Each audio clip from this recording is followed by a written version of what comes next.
Yo, what is poppin'? What is poppin', YouTube?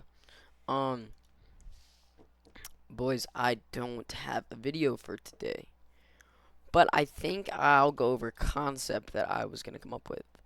So, as you know, trading is all about probability.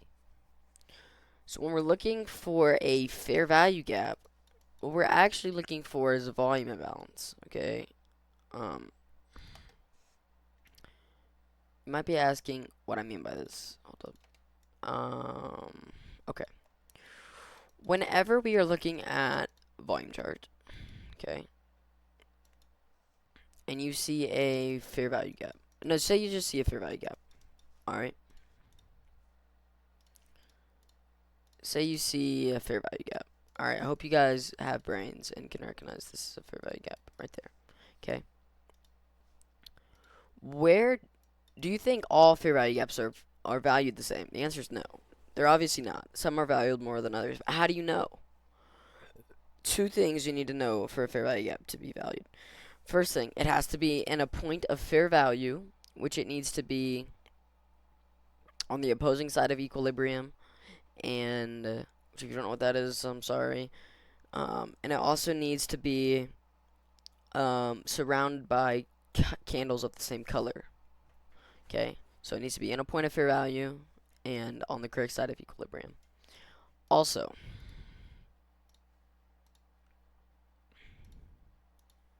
so like right here, it's below equilibrium, so this would be a valued fair value gap.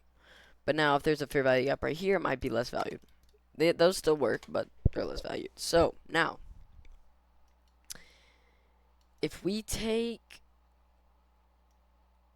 um, if we take this fair value gap and we see on the volume chart that there is, I don't even know how to draw this, that there is equal volume. Oopsie. There's the same amount of volume during this entire thing.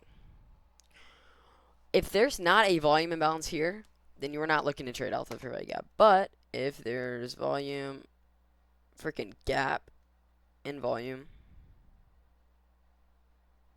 then whenever price comes back in here, it's going to fill the volume gap.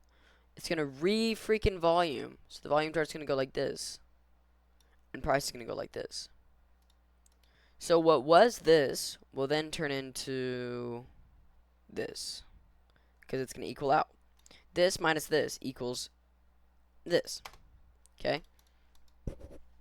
So whenever this volume hits to fill this volume imbalance, now all we have to do is know whether price is going to go up or down.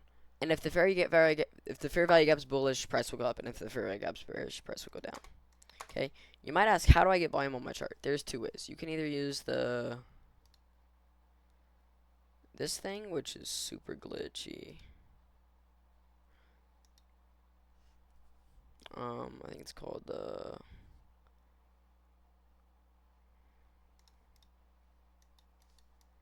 it's this thing right here. It tells you volume. I don't know how to use it at all because I've never used it before. Okay. The other way you can read volume is through the TPO indicator, which you need to buy premium for, which is 50 a month. Not premium from me, premium from TradingView. And that gives you levels like this. But yeah.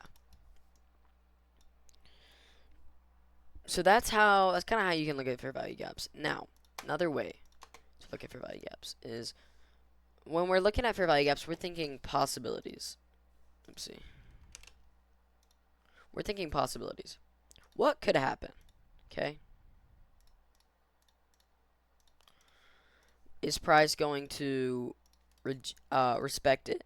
Like, just like I went over.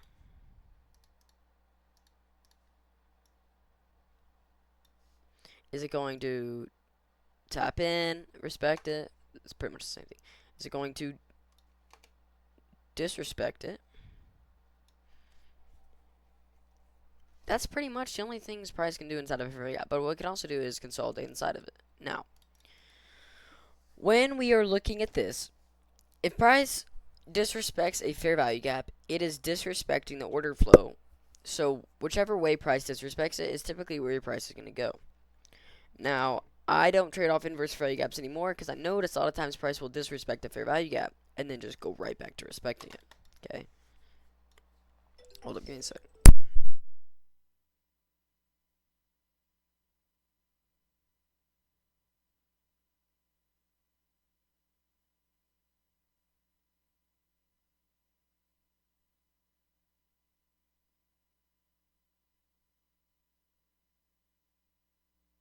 Sorry about that, boys.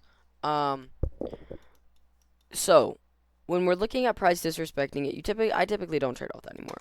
When you're looking at price respecting it, all you're gonna really see is a rejection candle, okay? And that's gonna kind of show respect. Of course, after it got mitigated, which means 50% got hit, which means all the orders that needed to get filled got filled. A majority of the orders, okay? Um, Also, Trump got shot, which is low key crazy. You guys realize how bad that would have been if he died? Whether or not you're like Republican or Democrat, if Trump got shot, there would have been a civil war. Is all I'm gonna say. Is a civil war. That's kind of just common sense. So I'm really thankful he didn't die. That would have been one of the worst things to ever happen. That would have started a civil war. Um, that would have started a civil war. In civil wars tear apart society. It would have been man for man. The United States would have turned on itself, and that'd have been horrible. Anyways, though, now if price respects the fair value gap and trades inside of it for more than a couple candles, unless it gives you an instant reaction, you really don't want to be trading it. This is the longest I'd see a reaction. If it goes anything past that, nah. But if it goes like this, yeah. It goes like this, yeah. Okay. But that's kind of just how to tell which fair value gaps are valuable or not. And which ones are actually going to be respected. So I hope this video helped. I feel like fair value gaps are such a common concept, and you can find them everywhere. Like fair value gap, fair value gap, fair value gap, fair value gap. So how do you know which ones are respected? You don't. Right here, if I go in replay mode, okay, we see a break of structure to the upside. Okay. And as price forms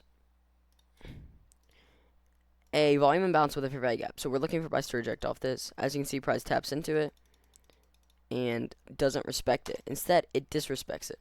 So the second that one candle closes below this fair value gap, right here, this is the strongest bearish sign in the world. Okay. That is the strongest bearish sign in the world. Okay. Usually a fair value gap like that would get respected though. So it's a bummer it got disrespected. Yeah, when you're looking at volume, this is points where price will reject off from. This is points where prices would consolidate from. So yeah. Hopefully this video was helpful just to kind of tell you guys how to use volume with fair value gaps and help you figure out which ones, like which fair value gaps are useful and not useful.